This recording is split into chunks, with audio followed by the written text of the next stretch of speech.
So, so welcome to the week 7 content of the NPTEL course Cell Culture Technologies. So this is the second last week of taking the live classes. So in this week, we will be talking about how we can culture skeletal muscle cells, how we can culture cardiac muscle cells, what should be the properties of this particular cells, and how it should be physiologically similar to the conditions that should be present in vivo as well. Also, we'll discuss questions at the end, like always, and also if there is doubts, we can also discuss that. So, so from last class there was a question that how DNase one enters the cells.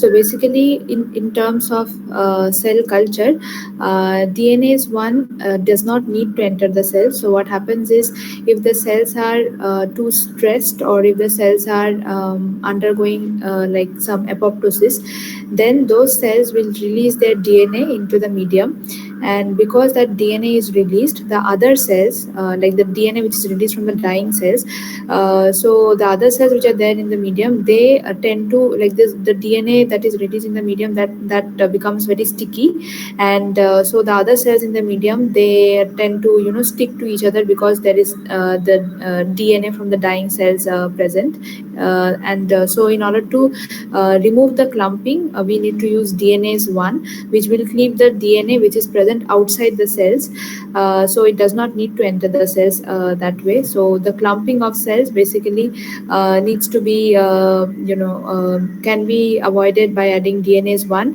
which will keep the DNA that has come out of the dying cells, and that DNA basically behaves as a sticky molecule which will cause clumping. So, yes. So let's begin with this week's content.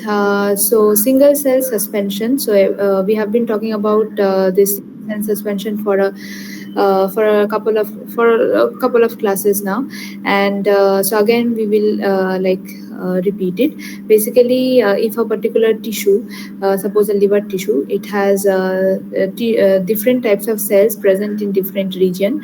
So in the proximal region there will be a different set of cells, whereas in the in the bottom region there will be a different set of cells.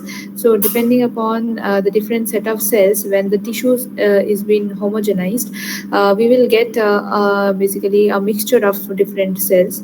So there is a mixture of cells that is present, and if we want to culture a particular type of cell, we need to get rid of the clumps. So in tissue form, all the cells, they are having the characteristics to form clumps, because in vivo they are present together, but when we are basically isolating a particular organ and then mechanically dissociating that organ, and mechanically or chemically dissociating the organ, we need to do it in such a way that we get a single cell suspension, meaning that all the cells, after dissociating this tissue, it should not form a big lump like structure. It should basically form, the cells should be separated. So if the cells are separated, then only we can proceed with density gradient centrifugation, or FACS, or immunopanning for separating the cell types. So single cell suspension is required. So we need to pipette the tissue very gently, not to form any air bubbles. Also keeping in mind that we need to disintegrate the clumps, and single cell suspension is required, so that we can proceed with the separation of different cell types, because if it is in clumps, then it will be very difficult to isolate. Suppose here they are together, so if they are in clumps, so it will be very difficult to isolate this particular cell type from this particular cell type. So we need to get a single cell suspension, and so once we are achieving the single cell suspension, the tissue having different regions of like cells, they can be separated by the different methods.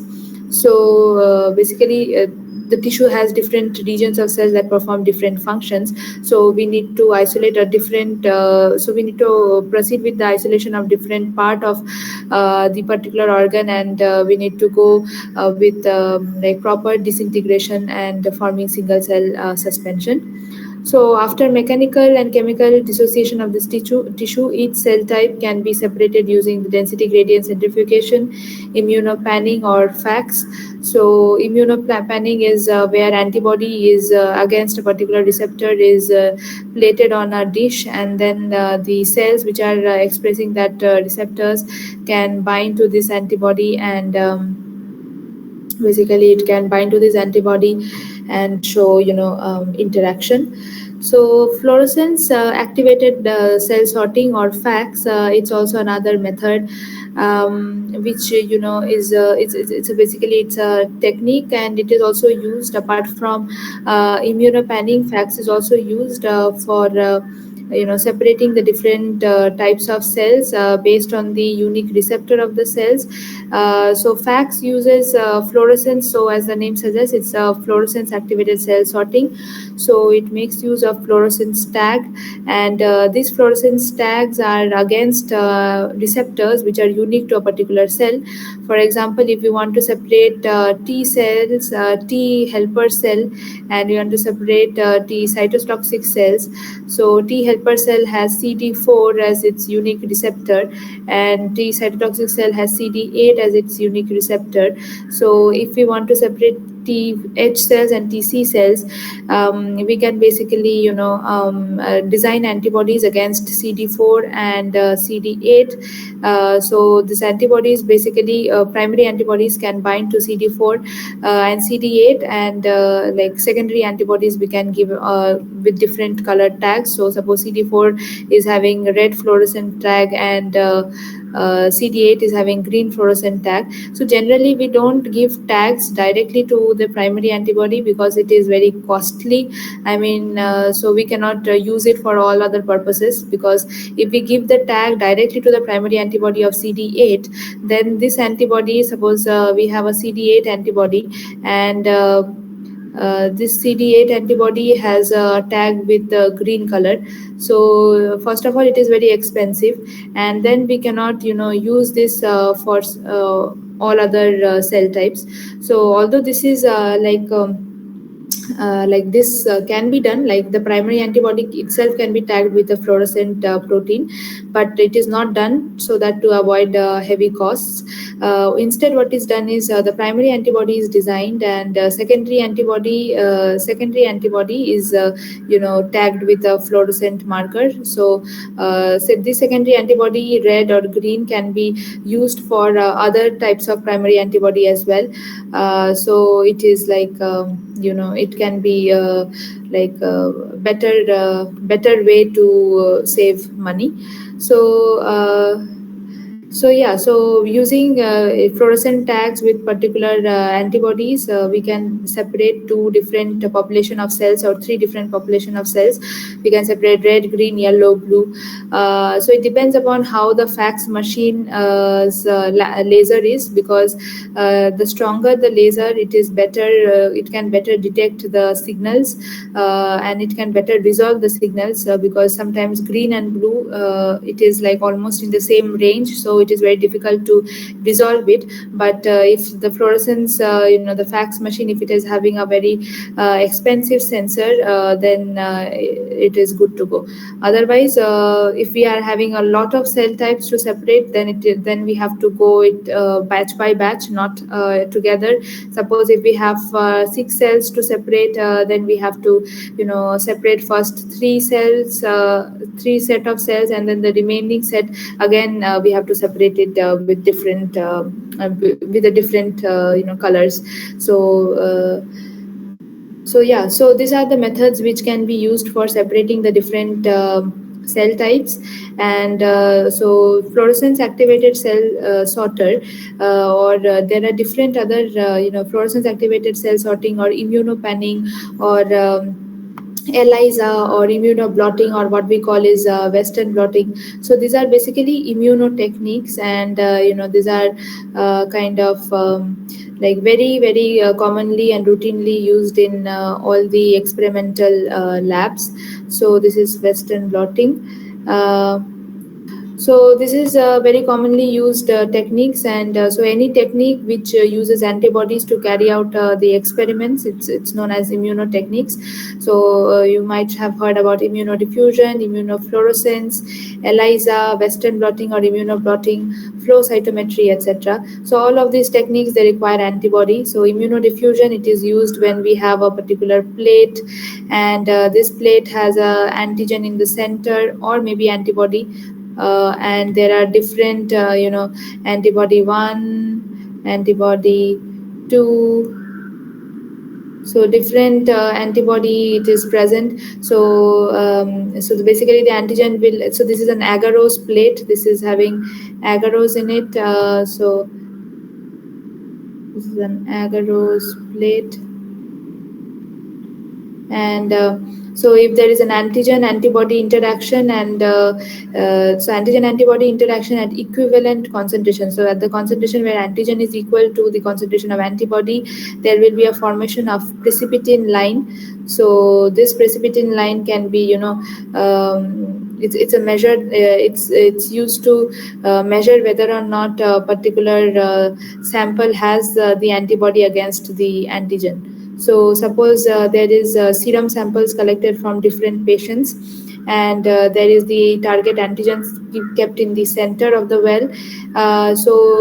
After a particular duration, suppose 4 to 5 hours, we will see that the antigen and antibody, they are migrating, like they will be getting diffused in the plate, in the agarose, and only at a concentration where the antibody and antigen is equivalent, they will form a precipitin line because of the formation of antigen antibody complex. Now if the persons so if we are taking samples from separate persons, now if the person does not have the antibody against the antigen, then we will not get the precipitin line. So we will not basically get antigen antibody complex. So this is an indication whether or not the person has been infected with the disease or not. So similarly, immunofluorescence, where we can see the fluorescence, the fluorescence of we can this technique can be used for cellular localization of a particular protein, or having any kind of detection of receptors or something. So immunofluorescence, basically it is used for localize for cell localization techniques, and for any kind of like if you want to check whether or not a protein is localized in the mitochondria, or whether it is present in the ER, we can see that.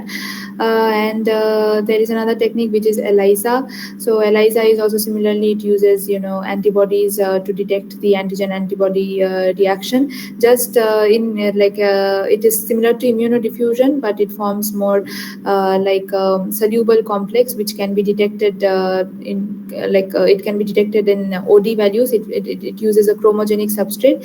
And Western blotting, as you know, it has an antigen protein against which we have an antibody to bind.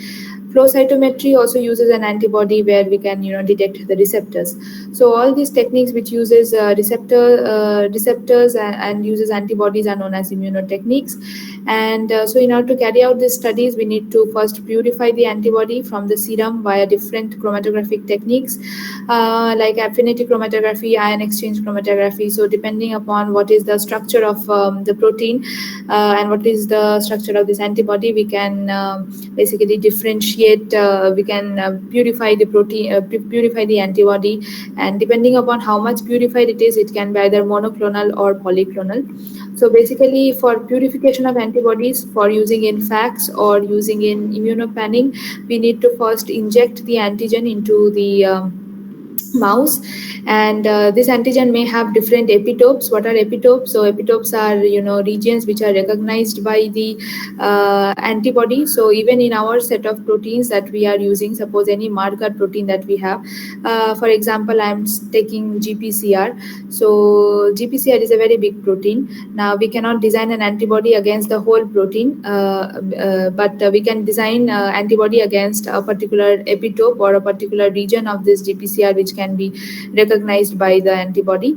So similarly, like suppose here we have GPCR as our antigen. So if this antigen has 4 epitopes and this GPCR, so basically if we want to secrete antibody against GPCR to detect GPCR, so we have to inject that antigen into the mouse or rabbit.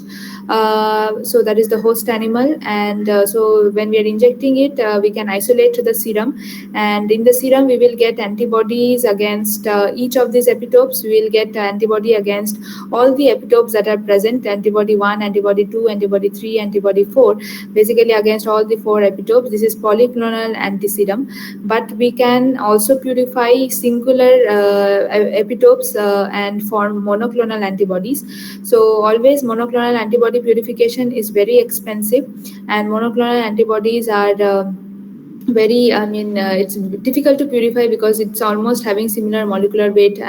So it takes a lot of effort, and it is also very expensive to get monoclonal antibodies. So polyclonal antibody problem is because it is having a lot of it can recognize a lot of epitopes. We can get non-specific protein binding as well. So if we are using any antibodies against a particular protein in immunopanning or in case of FACS, we need to be sure that it is not binding to any non-specific protein. It should only bind to specific proteins, so that later on when we are doing the experiments, we should not have any contaminating cells or contaminating tissues. So it is better to always purify monoclonal antibodies and perform the experiment. But even if we are using polyclonal antibody, we have to make sure that in FACS or in immunopanning, it is not interacting with other non-specific proteins. This we can do by either running a Western blot, or by checking whether or not there are cells which are positive for this antibody as well. And if we are getting some other bands on the Western blot, if we are getting some non-specific bands in some other molecular weight region, then that is not correct. So this is the method how we can generate monoclonal and polyclonal. So polyclonal antibody, just we can isolate the serum, and it will have antibody against all these antigens. But if we want to generate monoclonal antibody, we can isolate the spleen cells. So spleen is again the secondary lymphoid organ, and it is associated with the antibody and antigen interaction. So spleen cells, from spleen cells we can get each of these plasma cells, basically the B cells, which are secreting the antibody. So these plasma cells secretes antibody against the specific 1, 2, 3 and 4 epitopes. And so we can fuse them with myeloma cells and choose it in a hat medium. So hat medium will allow the growth of only hybridomas. So during this condition, we will get a plasma cell which is fused with a cancerous cell. So it can basically synthesize monoclonal antibody against epitope 1, and that also it can produce continuously, because it is not going to die, because it is combined with a cancerous myeloma cell. So this is clone 1, clone 2, clone 3 and clone 4, and we have monoclonal antibodies against each of these epitopes synthesized from each of these B cells. So B cell hybridomas basically. So in this way we can generate the antibodies, and these antibodies basically we can use mostly we should use the monoclonal antibodies for any kind of experiments which are very crucial and critical. So these monoclonal antibodies can be used again for flow cytometry to separate the cells. So what we have is a sample. So we have a mixture of cells. If I am having 2 cells, suppose over here T helper cells, and T cytotoxic cells, and I have stained or I have used antibody against CD4 for T helper cell and CD8 for T cytotoxic cell. So I am going to have two different colors of cells. So I will have a red color cell for CD4 and I will have a green color cell for CD8. So now in this mixture of cells, if I am passing through the flow cytometer, so this is the sample which is having our cells suspension. So it is going to be passed from the tube. This is the capillary. This will form a small capillary tube, and it is so small and it is so tiny that at a time only single cell passes through this tube. So as you can see, there is a single cell passing through this tube at every point of time. So this is known as hydrodynamic focusing, because the cells pass through it in a single file, like in a single line. And flow cytometry, it has three parts. One is the optics. So optics uses the light source in the cells. So the cells, the cell which is in contact with the laser, so this will be projected with the light source. And so this cell, when it is projected with a laser light, the due to the electromagnetic nature of light, it will get scattered.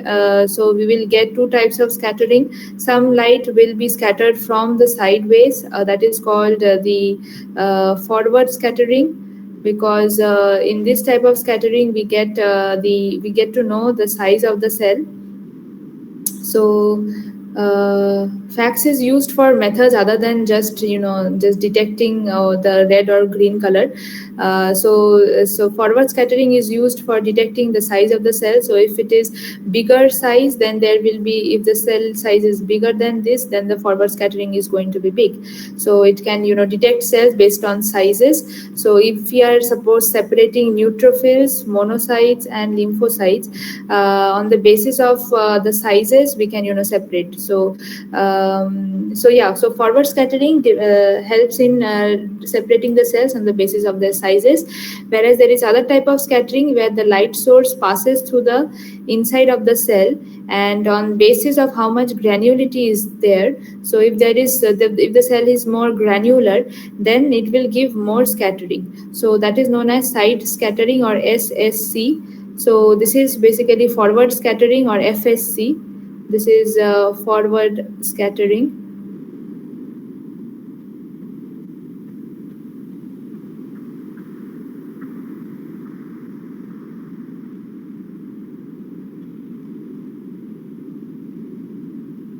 And this is side scattering.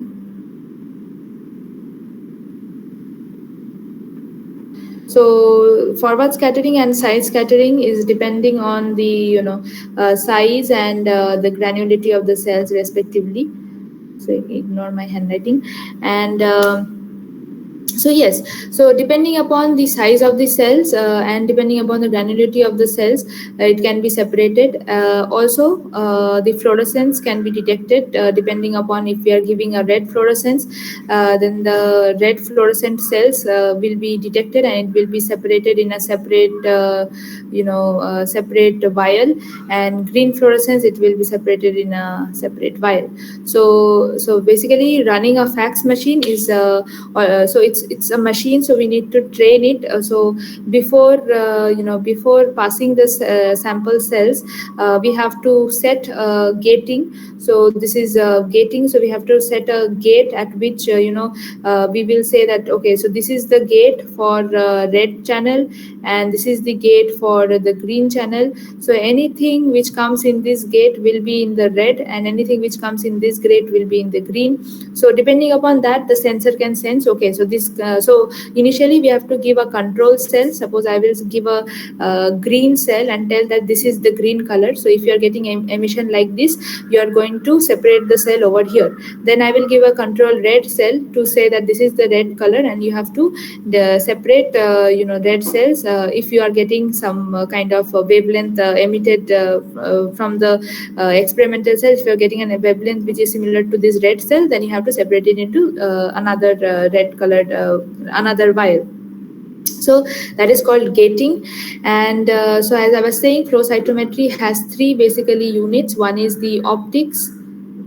So optics stands for the laser light that is falling onto the cells, each cell at a time, single cell at a time.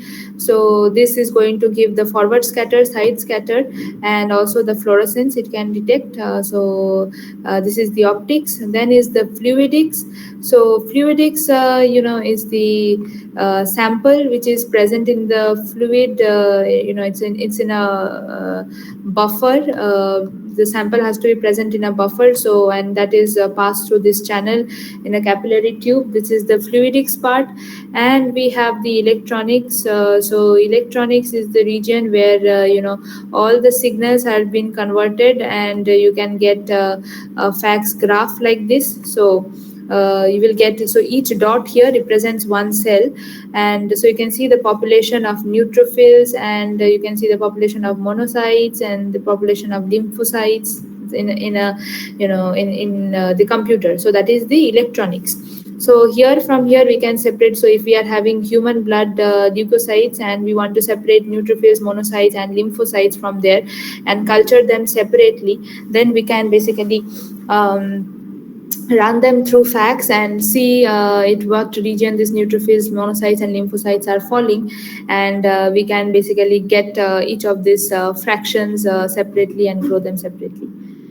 So this is the utility of fax, where you can separate on the basis of the size, granularity, as well as the fluorescence. So here you can see as the side scatter graph and forward scatter graph. So the side scatter means more granular. So neutrophils are having the most granularity as compared to monocytes and lymphocytes. So it is in the most granular side, whereas the lymphocytes are the least granular, and also they are having less smaller, like they are having smaller size. So the forward scatter and side scatter is less for lymphocytes, which means that they are smaller cells and they are less granular. Whereas neutrophils, they have a little forward, they have a higher forward scatter as compared to the lymphocytes, and also a very high side scatter, which means it is granulated cells and it is larger in size. And whereas monocytes, you will see they are larger cells, but they are not much granulated, as the side scatter is less. So this is large cells with less granularity. This is small cells with no granularity, and this is large cells with more granularity. So these are how we can separate. And on the basis of fluorescence also we can separate. So see here, they have separated CD8 cells and CD4 cells. Already they have given a gate. So they will give a gate that only the cells which are coming in this gate, they are basically the CD4 cells, where the other cells, they're coming in this gate, it is the CD8. So the population, so from here we can basically count how many number of cells are there, and also we can sort it. So next, once we are done with separating the cells using fax and other techniques, immunopanning or the differential centrifugation, then we can isolate. We can proceed with our different experiments. So another type of another kind of cell culture isolation is from the embryonic is the embryonic motor neuron isolation. So here in the embryonic motor neuron isolation, we can isolate the cells in the ventral horn, and in the ventral horn the cells are present. Basically these cells we need to isolate. So in order to isolate it, we need to again express an antibody against a unique marker protein, which is expressed only at E14, because this unique marker protein, which is initially expressed in the embryonic motor neurons, as the embryo grows, this unique marker protein is no longer unique, and it is expressed in all other tissues. So we need to isolate we need to isolate the tissue at only E14, and then use the antibody against the unique marker protein, so that contaminating tissues are not there. If we isolate the tissue greater than this, if there is like E18, then we will get then we will get contaminating tissues, because we will have different contaminating cells also expressing this marker protein. So we need to know the time at which we start isolating the cells, so that we don't get non-specific contaminating cells along with the motor neuron cells. So the question here arises whether or not the regenerated cell type will regain or retain the original close enough phenotype as experienced by the cells in its native environment, because we are isolating the cells from this environment, we are dissociating it, we are using chemicals, and then we are again plating it in a medium outside the cells, outside the body. So whether or not those cells which are regenerated from that tissues, whether it will maintain the close enough phenotype. So in order to see that, we need to know what is regeneration of cells. So what is regeneration? So it's a process by which we can restore or replace damaged or missing cells or body parts which can restore their function. So cellular regeneration does not happen in all the mammals. So it can happen in lizards. So the example of regeneration is in very good example is lizards. So basically lizards, if the tail is somehow broken or amputated, then the lizard is capable of regenerating the tail. Even in our body, liver is capable of regeneration. It is said that even if 50% or 60% of the liver is removed, still it can regenerate. Regenerate has a regenerative capacity, but not all the organs. We cannot regenerate heart or brain or other organs or lungs. The process of regeneration is restoring and replacing the damaged or missing cells or body parts, so that the function can be restored. So here you can see in this lizard, the tail has been broken. And so generally what happens in general cases, if there is any kind of wound or if there is any kind of breaking in the system, suppose this is the wound and this is broken, so here a lot of immune cells will come, a lot of immune cells, macrophages, dendritic cells, and all this monocytes, everything, they will come and they will cause a tremendous amount of inflammation. So this inflammation will lead to activating the immune responses. And so these immune responses will then try to recover the wound, and it will try to heal the wound. But here what happens is, in this lizard, this particular amputation is the mechanism is such that it avoids inflammation at this point. There will be no wound healing. Like here it is not going to get healed, rather it is going to get regenerated. So the difference between wound healing and regeneration is, in wound healing, the immune cells come into play so that the wound is healed, and there is a formation of scar tissue, or what you say, clot, or there will be kind of it is not going to regenerate, it is going to cover up the broken cell. But in case of regeneration, the inflammatory responses, so there will be anti-inflammatory responses that will be coming into play. And also there will be activation of negative regulator of innate immunity, all the other antimicrobial peptides, everything, they will be synthesized. So these antimicrobial peptides will protect it from infection. So antimicrobial peptides, in case of lizard I'm saying, so in case of lizard, if their tail is amputated, first and foremost there will be antimicrobial peptides that will be secreted, which will go and bind to this amputated region, and it will provide protection against infection. And then the antimicrobial peptides, and they will fail to activate inflammation, so there will be no inflammation here. Also there will be secretion of other kinds of proteins which will regulate the immunity, so it will negatively regulate the immunity, so immunity will not come into play. And there will be these blastomal cells. So the blastomal cells are basically the undifferentiated cells which are capable of regeneration. So once these antimicrobial peptides and the innate immune cells, they are not able to, they are suppressed. So then these blastomal cells which are capable of regeneration, they will get activated, and they will start regenerating this tail. So these blastomal cells, they will these are initially undifferentiated cells, or basically the origin of blastomal cells is from de-differentiated stomatic cells or resident stem cells. So de-differentiated means those who have lost the capacity of differentiation. So once it is activated, once the blastomal cells are activated, they will then undergo differentiation and cell division to regenerate this entire tail portion of the lizard. So that is how the lizards the tail is regenerated. And so similarly, we also want to regenerate the cells which we are isolating, or which we are dissecting out from an animal tissue or an animal organ, and we expect it to be regenerated with complete phenotypic and morphological similarity.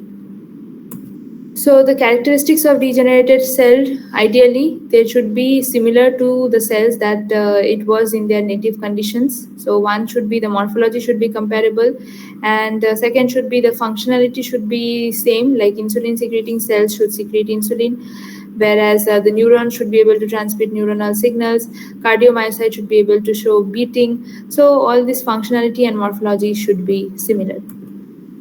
So in case of now skeletal muscle cell culture, so skeletal muscles, basically these are present in our in our muscle fiber, which helps in contracting and relaxing. So so this the best source for isolating skeletal muscle is F18 or F20 or neonatal rat or mouse fetus, or as well as satellite cells which are obtained from the hind limb of adult mice or rat. So for culturing skeletal muscles, we cannot actually take the direct skeletal tissue, because this direct skeletal tissue, they have lost their identity as single cells, and they form tube-like structures called the myotubes, which have multinucleated multinucleated tubes instead of isolated cells.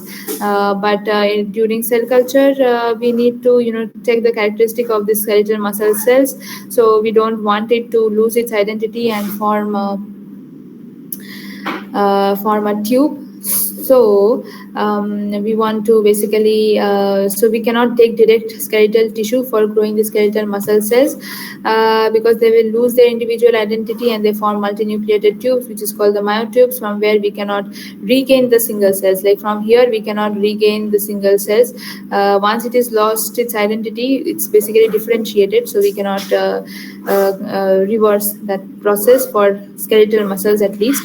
So, and also signals for cell division is not very similar to that of differentiation. So therefore we need to be careful whether we want to divide, whether we want the cells to get divided, or whether we want the cells to get differentiated.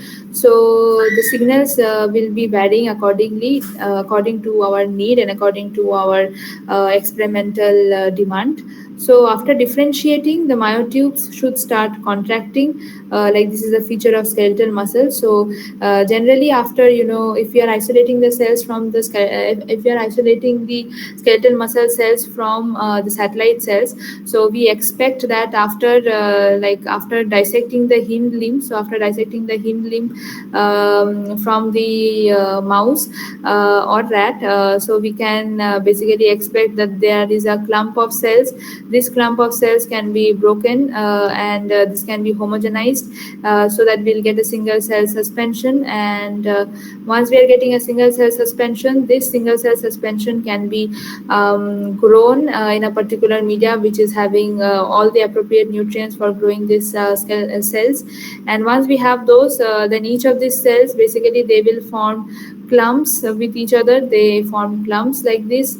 And so once they are forming clumps, after a time period, they will instead of these clumps, they will this membrane, basically this membrane, these membranes are they are losing this membrane, and all this becomes a single cell. So this will become a single cell, and so it is going to have a tube-like structure with different nucleus. So the nucleus does not fuse, only the cell membrane that fuses, and so that we'll get the myotubes. Once the myotubes are formed, the ideal feature of this myotubes that it should show contracting, and that is one of the characteristic feature of skeletal muscles. So we need to make sure that these characteristic features are being followed, so that the experiments that we are going to perform, it should be very relevant to the physiological conditions. So why the skeletal muscle basically contracts is because of the presence of the myosin and actin band. So this is, you can see, this is the actin, and this is the myosin. Okay, this red color is the myosin. So this red color is the myosin, and this blue color is the actin filament. So what happens is this structure is very, again, it is present even in class 12 notebooks as well.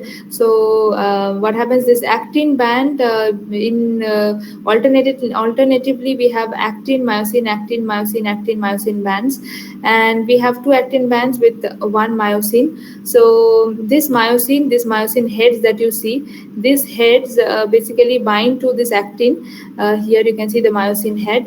So this myosin head, they bind to this actin, and with the help of ATP, so they uses energy from ATP hydrolysis, they cause pulling of the actin filament together. So basically the two actin filaments which are here, so the myosin head will bind over here, and they will cause the actin filament. So this actin filament is supposed very where they are present at a distant from each other, but this myosin head, they will bind to this actin, and they will pull it closer, so that this two actin comes closer to each other. And if it is coming closer to each other, you can see as this H band. This H band is the distance between the two actin filaments.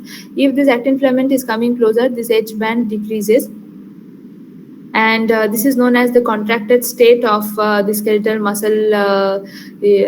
muscles. So here we can see that the skeletal muscle is getting contracted due to the activity of due to the activity of the myosin head.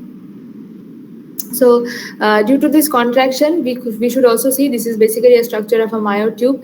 So we should also see the contraction and relaxation of the cells in dish as well. So we can stain. So one of the good ways to see that is we can stain the skeletal cells with myosin antibody and actin antibody, and if we are lucky enough, if we have good resolution microscopes, we can basically see the actin myosin binding, and like myosin binding to the actin and then causing the contraction. So those characteristics should be present in the skeletal muscles, so that we can be sure that the skeletal muscle is actually the cell is actually the skeletal muscle cell, and it is also functionally similar to it. So apart from that, we need to also get to know the calcium homeostasis pathway. So here I have shown one of the examples of how the calcium spikes can be measured. This is not from this particular, this is from my experiments. So basically what happens is if there is any kind of muscle contraction, so muscle contraction, the stimulus is coming from the calcium entry. So here I was working with another protein which is also associated with calcium changes or calcium signaling. So this is the picture of HEK293T cells. So this is an HEK293T cells, and each of this cell is basically tagged with a fluorescent marker against calcium present in the cytosol. So it has a cytosolic calcium cytosolic calcium sensing plasmid. So it is a cytosolic calcium sensor, or yeah. So each of these cells is having a cytosolic calcium sensor, which when binds to calcium will show increase in fluorescence. So here with this experiment, we are seeing that after a particular time. So with this graph, you see, so this is a time lapse video, and we basically analyze in such a way that. So when we are putting any stimulus that will release calcium, so here the stimulus here we have put is ionomycin. So each of the stimulus, they have different mechanism of action. So ionomycin basically helps in releasing calcium from the plasma membrane and the endoplasmic reticulum. So initially the calcium changes is so the basal level of calcium is normal, but when we are giving the stimulus, then the calcium level in the cytosol increases. So here it is due to so here you can see that initially the cells will be less fluorescent, less green in color, but once I put the stimulus, it will show very high fluorescence. So here you see initially they are less green. Once I put the stimulus, they become very green. So the fluorescence here is measured, is actually the measure of how much calcium is entering the cytosol. So the cytosolic calcium sensor will sense the calcium that is entering the cytosol on any kind of stimulus. So similar to this only, we can do experiments with skeletal muscle cells. So skeletal muscle cells, basically we need to culture the skeletal muscle cells, and we need to transfect the cells or put some dyes with respect to cytosolic calcium. So we can put some dyes. There are very common dyes are Fura or fluophore. So these are very commonly used dyes for measuring cytosolic calcium. So these dyes you can use. This is fluophore AM and AM. This is so Fura and Fluophore-AM, they use they have the domain which can bind to calcium, and so basically it has a calcium binding domain, and just next to the calcium binding domain they have the GFP. So more the amount of calcium, more the amount of GFP. So yeah, we will be so we will be able to measure the cytosolic calcium with the different calcium sensors. So in case of skeletal muscle, to check whether the characteristics are being followed, we need to perform the calcium signaling, the calcium imaging experiments, where we can take the skeletal muscle that we have isolated from the primary cells, from the tissue. So the tissue that we have taken out this particular cells, the tissue from where we have taken out the skeletal cells, we can transfect these cells with the cytosolic calcium sensing plasmid, or we can incubate it with the dye, and then we can use any stimulus like ionomycin or histamine. There are different stimulus that is there for stimulating the calcium. So if we are seeing that by stimulating that calcium release, if we are seeing the calcium is being released, or we are seeing the change in the calcium levels, that will indicate that the skeletal muscle has the characteristics for calcium spikes. So characteristics of skeletal muscle is one of the characteristics is it needs to express RYR and DHPR receptors. So these are the receptors associated with the calcium entry. So these are calcium channels basically. This is the calcium channels, and it allows the calcium to be regulated in the sarcoplasmic reticulum, or the muscle, the sarcoplasmic reticulum of the muscle cells. So the activation of the SARVIR and DHPR is essential for the muscle to show contraction. So if these receptors are not there, that means they will not show contraction and they will not show the characteristics of the skeletal muscle. So these cells should express these receptors, and in order to identify whether they're expressing these receptors, we need to have specific antibody against this particular marker proteins, which will be used to label the sarcoplasmic reticulum. Also, we need to have myosin heavy binding protein. So, because it's a skeletal muscle, it should have the myosin heavy binding protein expressed. We can detect its expression using again an antibody which can bind to the myosin heavy protein. Then we can check the action potential, like whether the skeletal muscle is actually contracting. So we can do some electrophysiology experiments and check the action potential. And finally, we can do a calcium imaging, as I showed. So this calcium imaging will give you the calcium spikes, and this is under microscopic technique. So microscopy we need to do performing to show the calcium release or the calcium spikes. Next is the cardiac muscle cell culture. So as we have different types of muscles, skeletal muscle, cardiac muscle, and smooth muscles. So we saw how skeletal muscles need to be, isolated, and how the morphology and the other characteristics need to be similar. Cardiac muscle also has a similar kind of way in which it can be isolated. Just the difference is that it will have a different kind of media.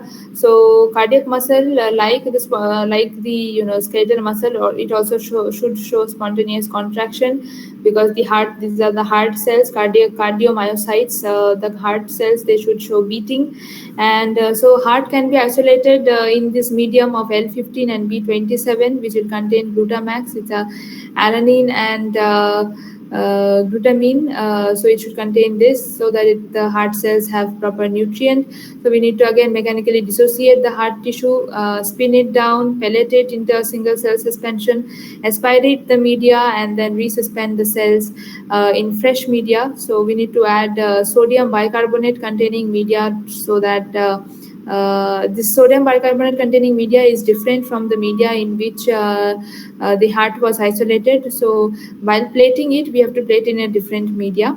That will undergo. So these are the these are the some features or the requirements for cardiac muscle cell culture. And we need to then plate the cell suspension in plates which are pre-coated with the ECM or the matrix, the substrate. This need to be pre-coated earlier only, and so that the substrate is properly spread and it's properly adhered. So, and after that we can keep it in carbon dioxide incubator and allow them to grow, and then again finally check for the features of cardiac muscle cells. So that is about the today's content. So now if you have any questions, we will discuss. Otherwise we'll go for the solving these questions.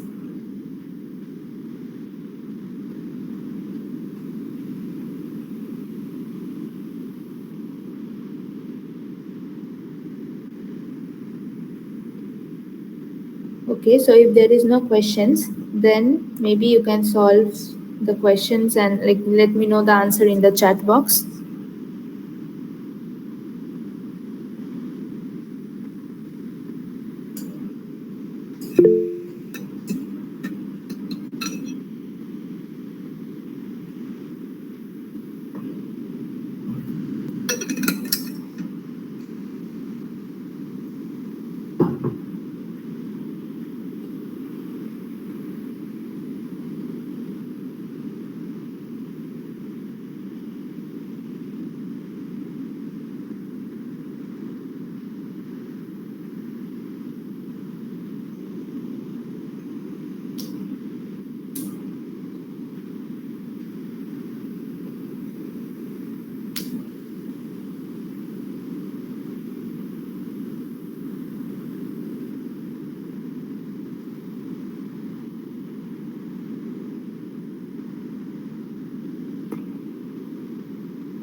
Okay, yeah. So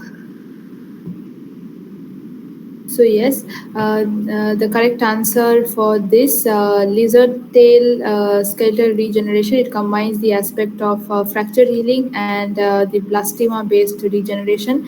So blastema, as I was speaking, blastema is the mass of undifferentiated cells that help in regenerating the tail. So it is basically the mass of undifferentiated cell that is responsible for regeneration. So the correct answer is option C.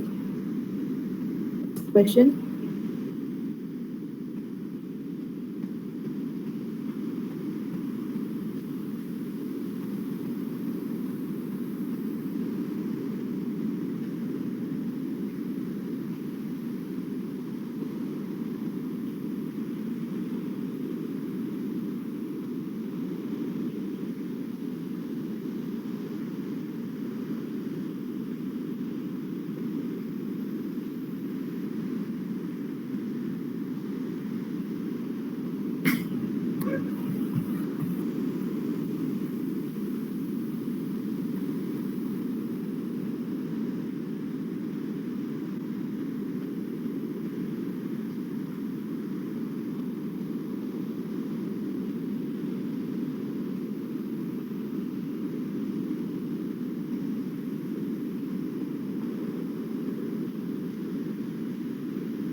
Yes, Shalini, the sessions are recorded uh,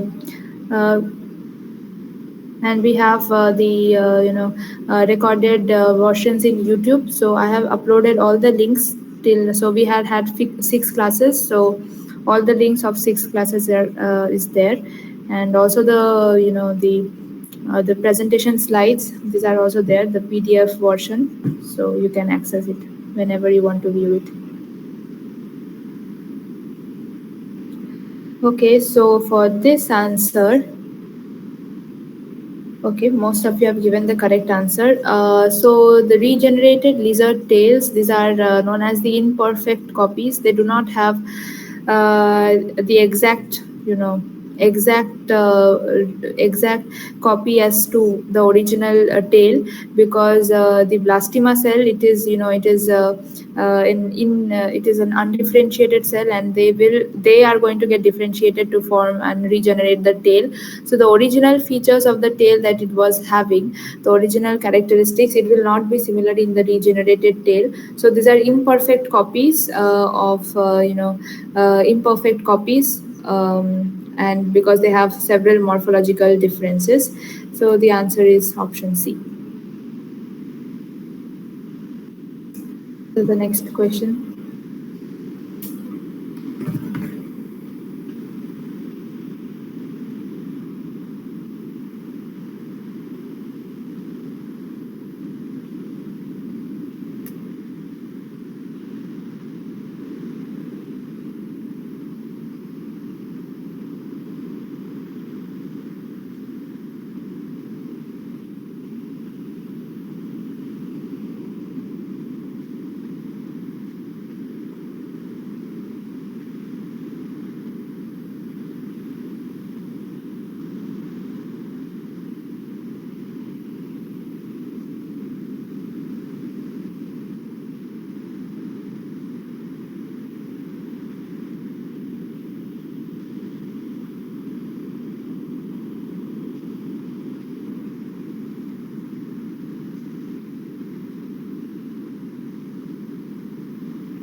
Okay, yeah.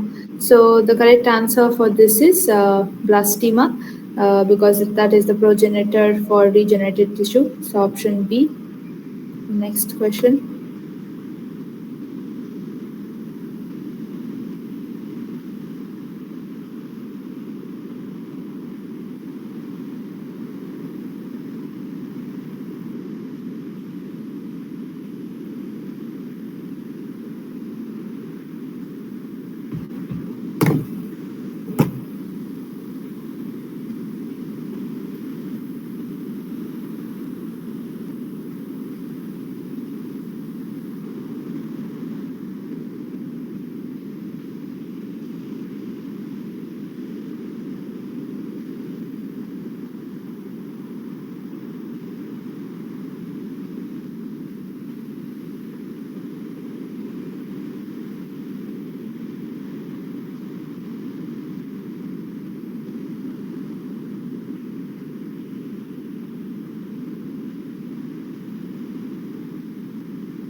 Yes, so very good. The correct answer is C. So neonatal myosin heavy chain proteins, these are largely expressed in the skeletal muscle tissue. So very good.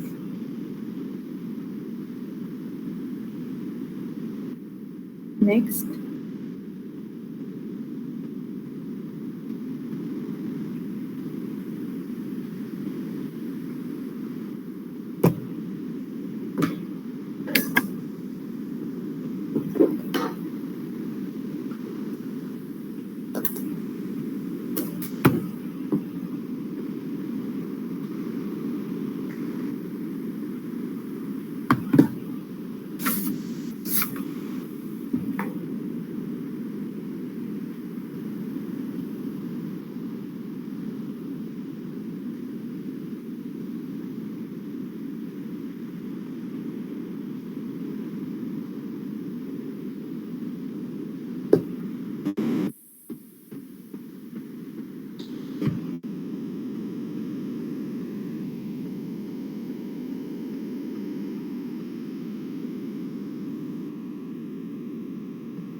And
Okay, so the correct answer actually for this is option A.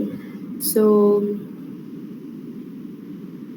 so TTX, this is tetrodotoxin. This stands for tetrodotoxin.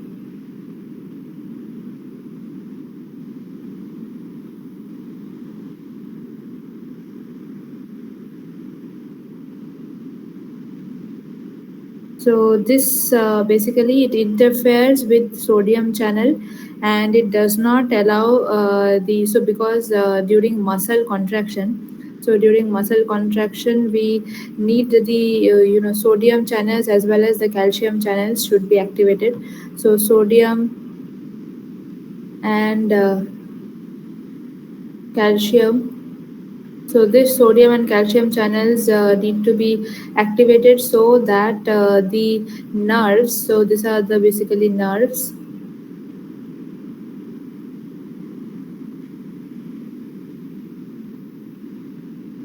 So these nerves can, transmit the signal to the muscle for contracting through the release of neurotransmitters.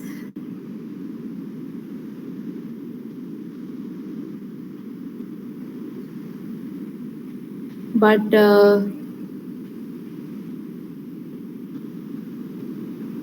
this particular drug, DTX, will block the sodium channels, and so it will not allow the transmission of the neuronal impulse from the nerve to the muscle. So this transmission is not there. So the muscles can not detect the signal, the neuronal signal, and so what will happen? The muscle will not be able to respond to it, and it leads to the rapid weakness, or this leads to basically rapid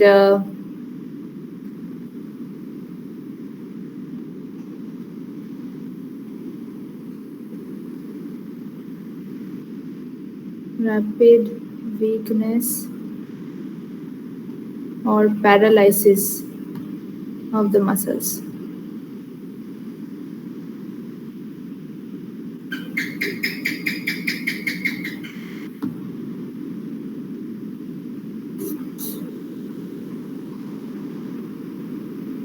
So TTX is one of the drug that can block sodium channel, and it is very it can cause paralysis of the muscles.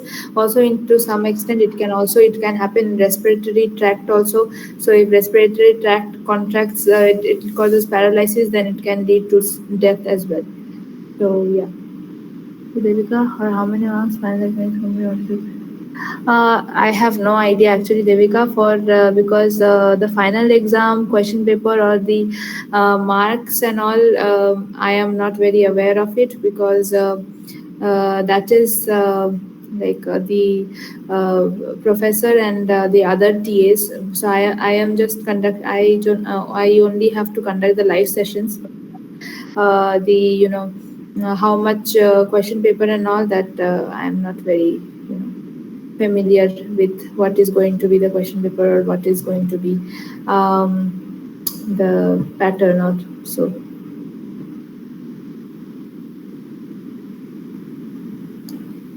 So yeah, so now let's go to, this is option number A is the correct answer. So now let's go to the next question.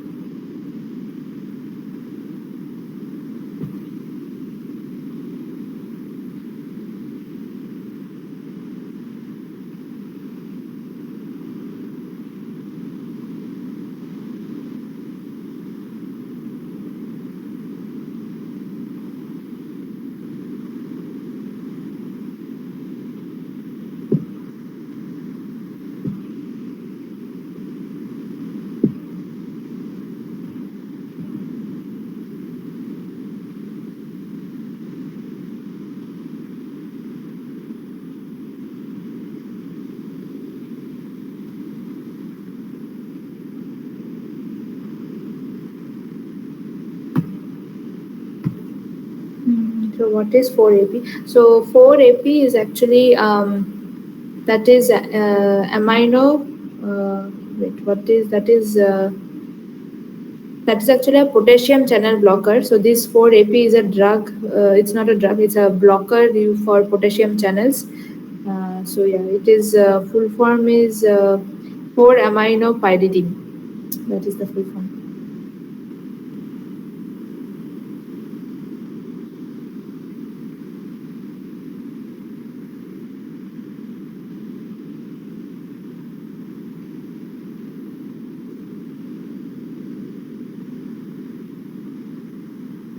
So it can be used as a drug as well.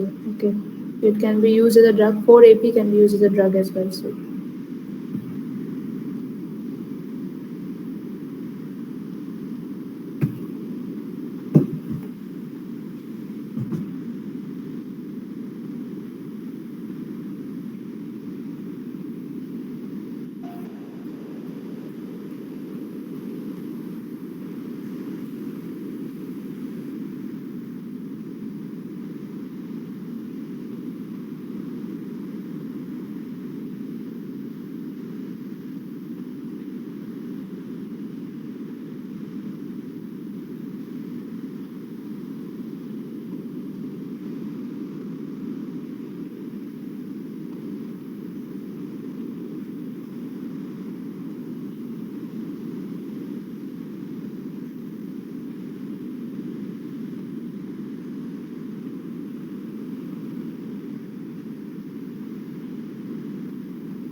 yeah, so the correct answer for this is option D.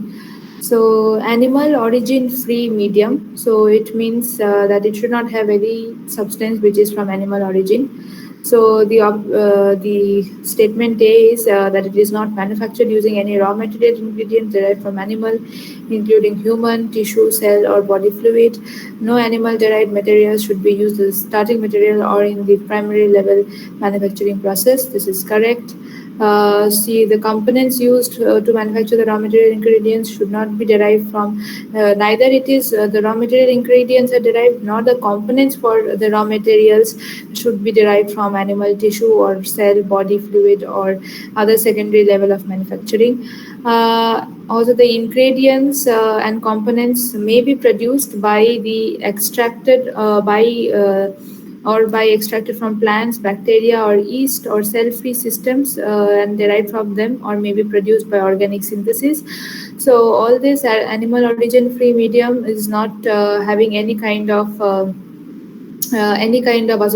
association with any kind of animal tissues or any kind of you know like animal fluids or cells, not nothing.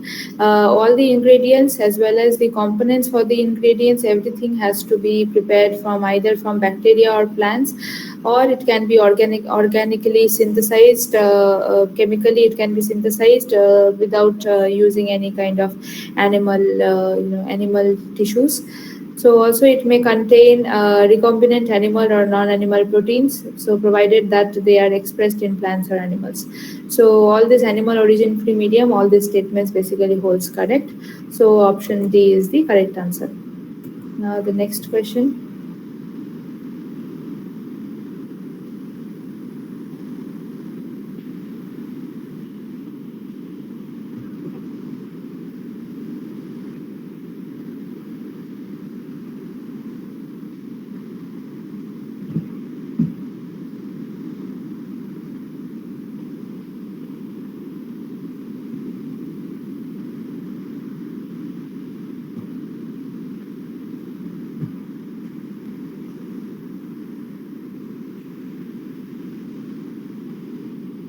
This I had already also discussed in the last class, I guess, this question.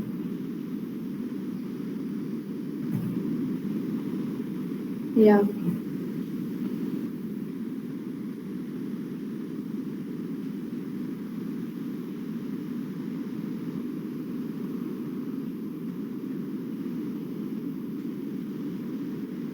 Yeah, so the answer is option C. Basically, here we can use anything we can use for cell sorting, gravity and sedimentation, magnetophoresis, microfiltration, as well as optical sorting.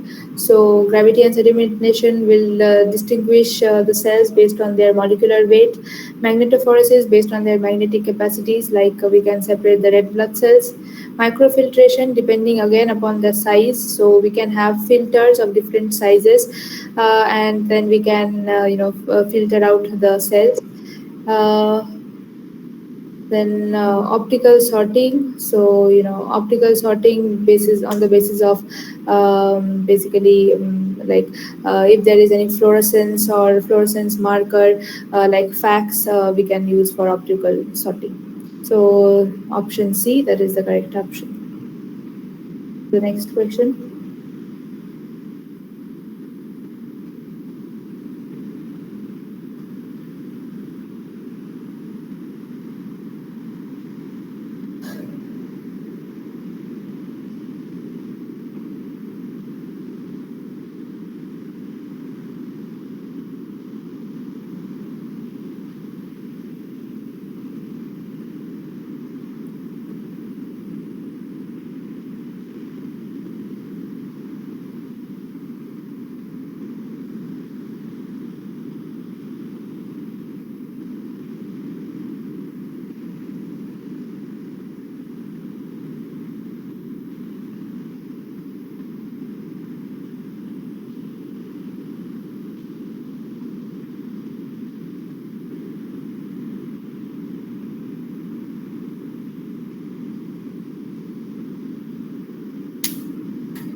Yeah, so very good, all of you. So pacemaker cells, that is correct. So heart contains pacemaker cells. So these cells basically they undergo depolarization at regular interval in depolarizations at regular intervals, and because of depolarization at regular intervals at so what it does is it generates action potential. So at regular intervals,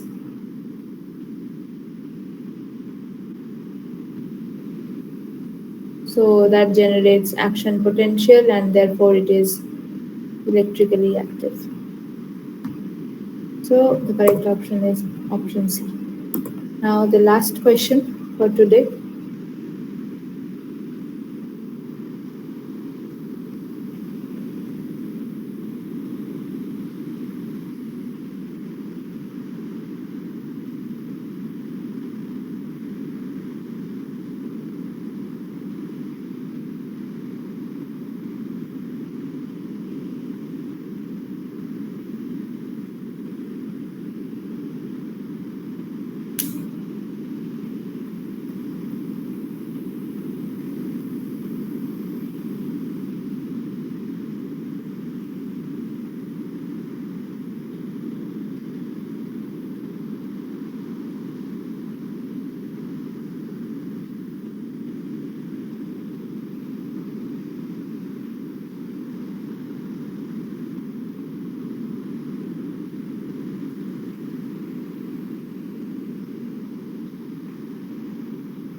So yeah, okay. All of you have given correct answer except one. So the correct answer is satellite cells. So satellite cells, these are again the cells which are present in the below the muscular cell, skeletal muscle cells basically.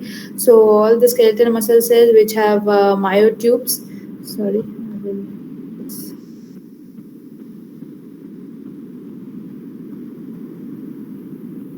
So the skeletal muscle has myotubes like this, but like there is myotubes. So beneath the myotubes, we have satellite cells, which are, which are still have not uh, lost their identity as like the myotubes, and so if there is any kind of damage to the skeletal muscle cells, then kind of these cells, the satellite cells which are below the myotubes, they are involved in that repair. So the correct answer is satellite cells, not fibroblasts. So that is all for today. So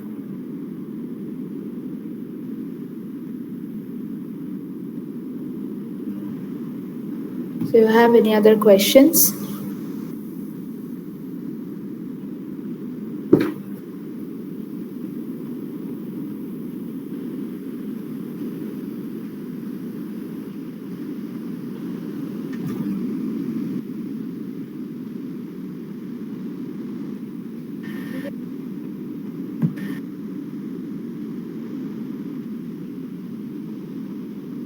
Okay, so if you don't have any other questions, then we will meet again in the next week. So, okay, so, okay then.